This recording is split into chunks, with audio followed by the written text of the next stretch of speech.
পাকিস্তানের হুঞ্জা উপজাতির মানুষদের গড় আয়ু ১০০ থেকে ১২০ বছর। তারাই নাকি এই গ্রহের সবচেয়ে স্বাস্থ্যকর ও সুখী মানুষ। এই উপজাতিরা বোরস নামেও পরিচিত। তারা হিমালয়ের উচ্চভূমিতে বাস করেন।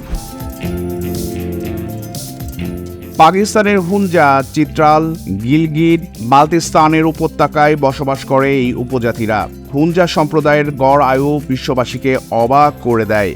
এ কারণেই পর্যটকরা সেখানে ভিড় করেন। বিশ্বের অনেক বিজ্ঞানী ও চিকিৎসক হুঞ্জা উপজাতির মানুষদের নিয়ে নানা পরীক্ষা নিরীক্ষা ও গবেষণা করে চলেছেন আজও। অনেক গবেষকরা তাদের আয়ু সম্পর্কে খোঁজার জন্য হুঞ্জাবাসীদের সঙ্গে দীর্ঘদিন বসবাসও করেছেন। হুঞ্জার অধিবাসীদের আয়ুষ্কাল বিশ্বজুড়ে বিজ্ঞানী ও চিকিৎসকদের কাছে একটি রহস্য হয়ে আছে। কেন তাদের এই দীর্ঘায়ু?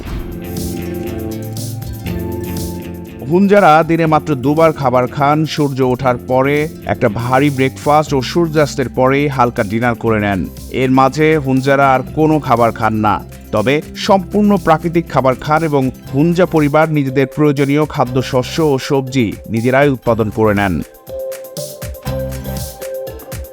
গবেষকরা হুঞ্জাদের দীর্ঘায়ু হওয়ার রহস্যকে ভেদ করতে পারল না তাতে বিন্দুমাত্র আগ্রহ নেই হুঞ্জাদের। কারণ তারা প্রকৃতির বর পুত্র। তাই প্রকৃতির কোলে জীবনের পিছে হাসতে হাসতে রান দিয়ে সেঞ্চুরির পথে এগিয়ে যান হুঞ্জারা। আর অবাক বিস্ময়ে তাকিয়ে থাকে গোটা বিশ্ব। The news Bangladesh international desk.